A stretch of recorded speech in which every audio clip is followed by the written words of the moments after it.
સિહોરમાં અસામાજિક તત્વો માટે ખાસ મેગા કોમ્બિંગ પોલીસ દ્વારા કરવામાં આવી હતી। ભાવનગર જિલ્લામાં વધતી ગુનાખોરીને લઈને પોલીસ દ્વારા છેલ્લા કેટલા દિવસોથી જિલ્લાભર તાલુકા વિસ્તારમાં પોલીસ કોમ્બિંગ શરૂ કરવામાં આવી છે। સિહોર શહેરમાં જિલ્લાભરની પોલીસના ધામા જોવા મળ્યા હતા।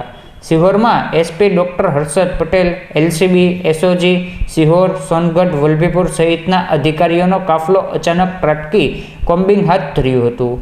કોમ્બિંગ દરમિયાન પોલીસ દ્વારા વાહન ચેકિંગ, હિસ્ટ્રી શીટરોની તપાસ કરવામાં આવી હતી।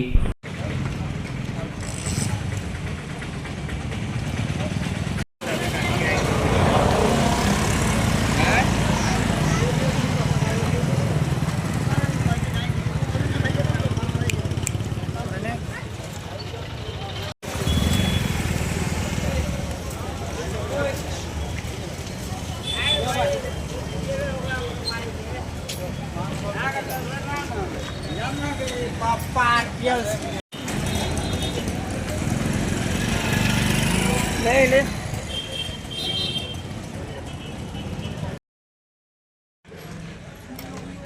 આપણે મોટી પાવર સાથે